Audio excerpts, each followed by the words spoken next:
Are you awake? I thought I heard you get up. Yeah, I'm awake. Sorry, I just can't sleep. Are you thinking about him? Yeah, a bit. You should get back to sleep, my love. I'm fine. No, it's okay. What else is on your mind? I don't know, it seems weird, but I had one of the most vivid dreams of my life. I saw a fox on a snowy mountain, just looking confused and worried. Those eyes, I can't get those eyes out of my head. She was running in the windy snow, looking for something. Do you think it has to do with you and what's been going on? I don't know. It was just a dream, Rachel. They're not meant to make sense. A lot's happened the past couple days, that's all. Well, if you're not going to sleep anyway, you should tell me. I want to hear. All right.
So, not far from her home, she followed that path to something unexpected.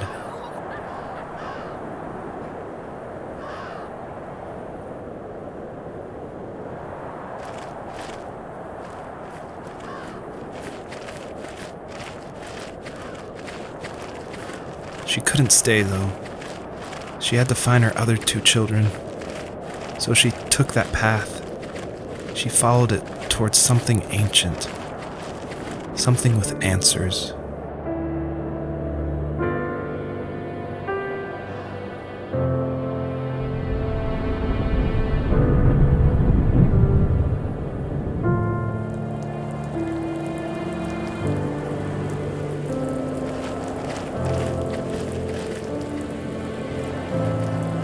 The fox looked high and low, searching for any sign of her cubs. Points of light showed the way to this ancient tree. It was as if each one had a story to tell, all their own. The land was trying to tell my story, too. I felt like I was right behind her the whole time.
As a kid, did you ever do show and tell in your class?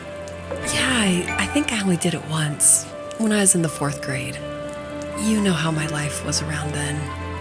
I wanted to show my class what helped pass the time and distracted me, so I brought a dozen paper cranes I had made. I think I told everyone how badly I wanted to be a bird and fly, embarrassingly enough. Don't be embarrassed. Every kid wants to fly. For me, it was another toy from my dad, a wooden boat. I remember guarding it so carefully in my hands as I walked into class. When I sat down, a group of boys immediately made fun of it. They asked which trash can I found it in, or why an ugly log was my favorite toy. When I got up, I didn't even want to tell them my dad had carved it. I said it was a joke gift my friends had given me. Kids can be so cruel. Some of them are. I shouldn't have let them get to me, but it did. It's amazing we bounced back at all.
Wasn't he like a lumberjack? That's one way of putting it. If wood was a canvas, then a carving knife was his paintbrush. Even after working a 50-hour week, even after his hands were more splinters than skin, he would bring home the nicest piece of Alaskan weeping cedar and make me toys. That wooden train was the first toy I can remember, and I loved it. I just knew from a young age I was going to be a lumberjack, like my father.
Usually those kids would leave me alone, but somehow they could tell I was different.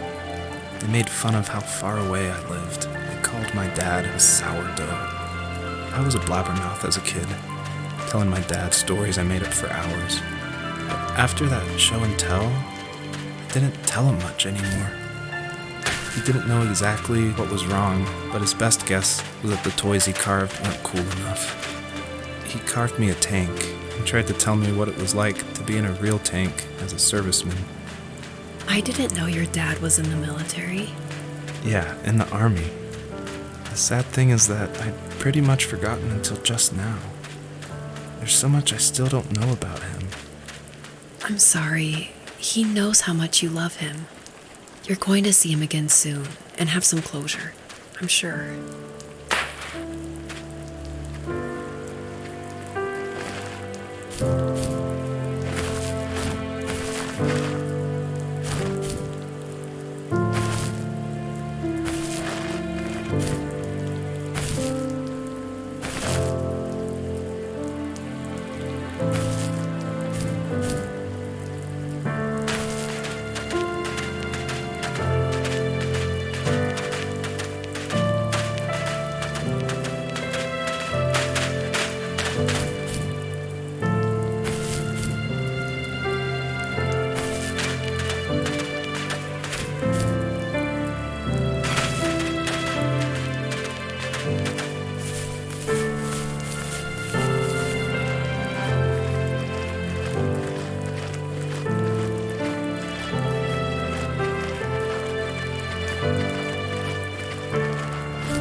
Ask myself, why talk to anybody anyway? Why bother when I'm happy by myself? I started drawing a lot, mostly animals I saw in the woods by my home. I then imagined designing my own hideouts with things like TVs and pantries full of chips and cookies. I think that idea of leaving home and drawing blueprints started my career. I found a lot of solace in that. I'm not surprised, but I did the same thing, you know? There's something special about having a place to call your own. And now look at us. Well, if you count renting in an overpriced city. It's as close as we can get for now.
My teenage years were full of sketching, angst, and trouble.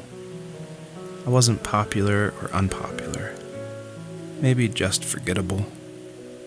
I guess that gave me a sense of freedom, so I hung out with crazy kids, doing crazy things, even though I mostly just watched the chaos ensue. We did it all. Put fireworks in mailboxes, hide roadkill in people's garages, break windows of the barber shop in Anchorage. My dad was furious, but he was so busy working he couldn't do much to stop me from going out. I think being an adult means there's no one to stop you making hard decisions. He had to make a living, and he couldn't be in two places at once. Yeah, I realize that now. But at the time, I was sure he was more interested in growing his business than what was going on with me.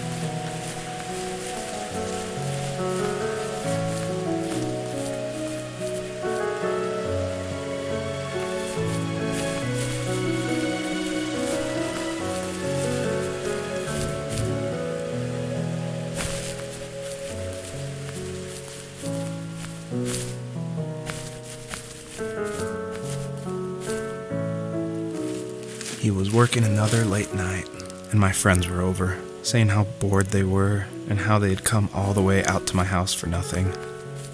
One of them mentioned how that old, ugly beyond belief truck was still in the garage, and how we should take it for a spin. I was only 15, so I kind of fought it for a while. The next thing I knew, we were careening around the mountain path, rocks spitting onto the sides of the cliff, while my dad's cringeworthy bluegrass blared out the speakers. I drove while my friends were in the back of that yellow and purple truck, throwing beer bottles and trash at anything remotely interesting. Felt like I was soaring in the air with borrowed wings. But all good things have endings. A cop outside of Eagle River pulled us over after he saw us in a bottle rocket into someone's yard. What followed was a long night of talking to disappointed adults and feeling smaller than ever.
After he drove me home from the police station, I blew up at him, saying how I never wanted to be like him, how I was going to be someone and leave that hick icebox for good. He just looked forward at the road with tired eyes. I took out that bluegrass tape from the cassette deck and chucked it out the window.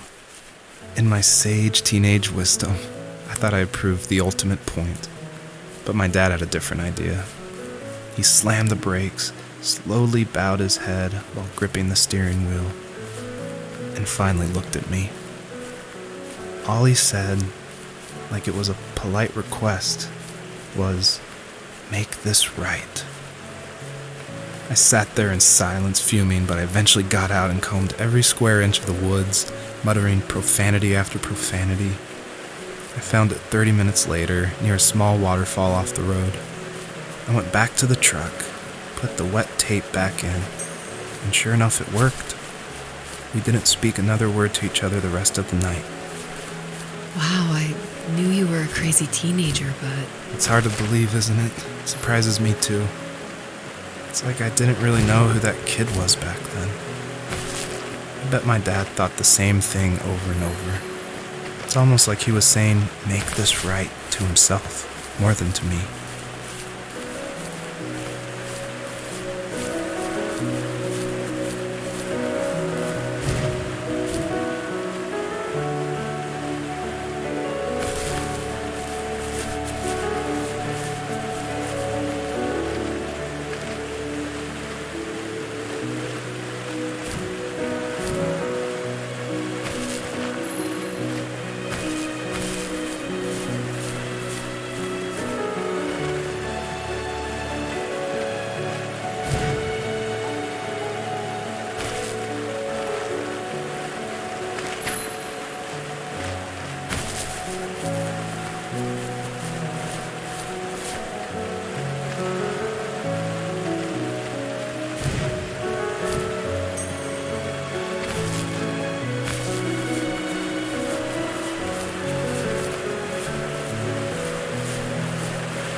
My friends would laugh about that night and talk about how crazy it was, and I laughed along, pretending it didn't bother me. But it did. I imagined my friends growing old in the bush, unable to find that thrill in those godforsaken ice fields. It's like those mountains were a literal wall, keeping me from leaving, where all I would have to look forward to are lumber yards and evening beers. I had to climb over. That was my only goal for a long time.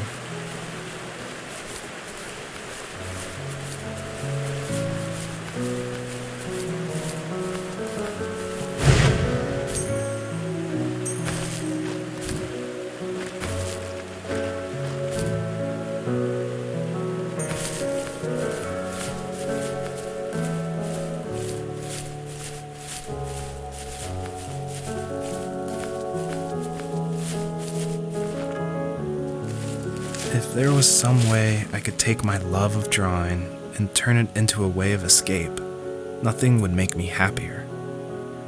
I wanted to create instead of tearing trees down.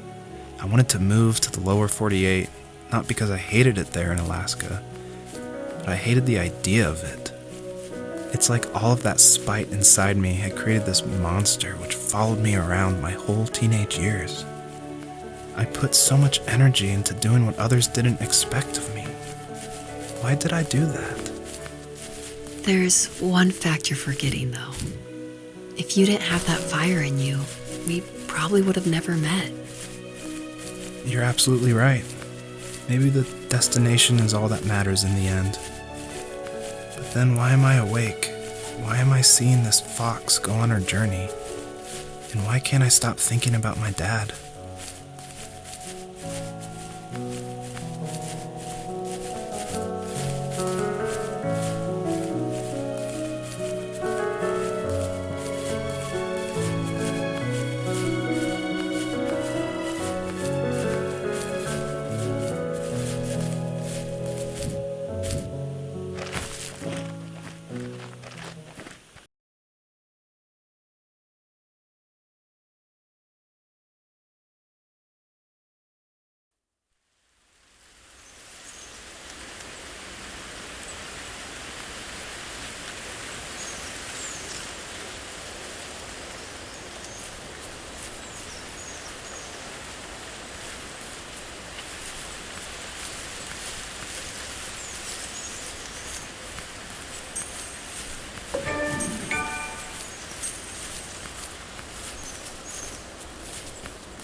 On our property, there were old abandoned pieces of a shed and car long left unused. I used to ask him all the time who those people were that left all this junk, and I'm sure he got so tired of hearing it that he made up some elaborate stories how a brown bear ate them and haunted the woods afterwards. What's funny is I think it made those people seem more real. Growing up thinking they were still hanging out like they couldn't say goodbye. I used to tell my friends how I could swear I saw spirits move near the water, and that always freaked them out. I guess it didn't bother me, because the way I saw it, they were normal people with old cars and sheds, just trying to figure out how to survive and be happy in the middle of nowhere. It was a cool thought that they didn't want to leave, but I was a weird kid. Well, you had good company since those ghosts liked living in a place where they were brutally devoured.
Even at my most distant, at the times when I detested him the most, he kept reaching out. For a year straight, he asked me every week when we were going camping. I thought he was just dense. Eventually, to shut him up, I agreed. We carried out the worn lawn chairs from the garage and set up a cinder block campfire at the site we'd always used behind the house. We walked down the mountain path, talking in the warm sunshine we only got a couple months of the year. Those 3 obsidian rocks shimmered alongside the shore, almost like sparklers pressed against a dark window. I'll never forget that wet stone on my feet, or how those massive mountains looked even bigger in the lake's reflection. I felt small, but grateful. As the sun set, my dad found something I hadn't seen for a long time. The tree where I'd made my first carving when I was 6. I hadn't even carved it. My dad had helped me, but I still called it my tree. Something about seeing my name there made me open up, and we talked about everything that night in that old camouflage tent.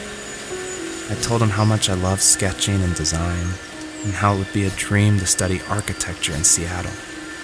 I told him how I didn't get along with my friends much anymore, but that I didn't mind being alone.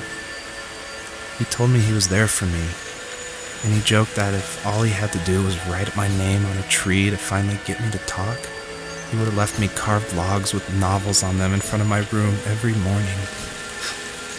I don't know why it took me that long to realize it, but it was then I knew how much he had sacrificed for me.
dad built a lot of stuff in his free time.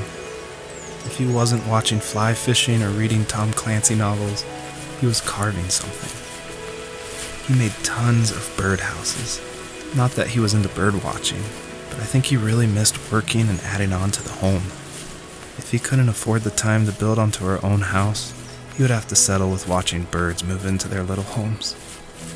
We kept an old mattress in the bed of that ugly yellow truck, so we would drive it deep into the woods and then watch the birds fly into their houses while the sun set. Usually it was accompanied by venison jerky or a cold Coke, but not a lot of talking, which is how we both liked it.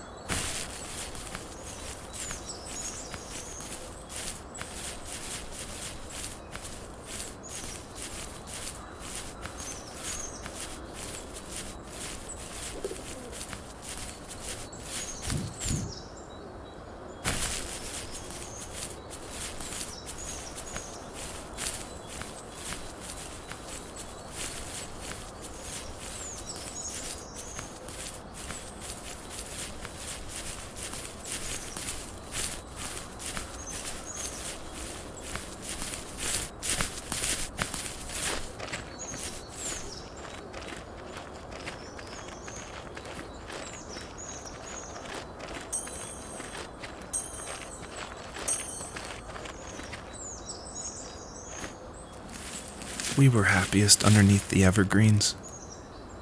We decided it was time to finally map out the hundreds of acres we lived on just to pass the time during the summer.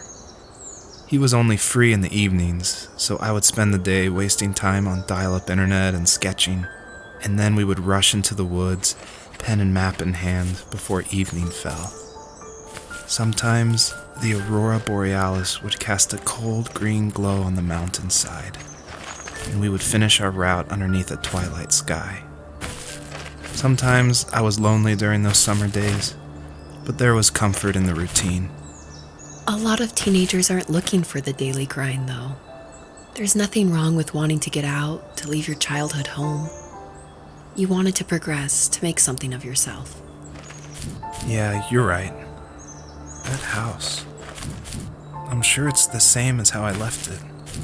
But then why does it feel so different? I doubt you're the only adult to have looked back and asked that question.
perpetrator stood nearby, unfazed, like nothing was wrong. My dad is dead, and he's never coming back, Rachel. I can tell you these stories, but I can never reminisce with him again. He can never hold a grandchild that we'll probably never be able to have. I can never talk to him again, and I'll never be able to say I'm sorry for everything.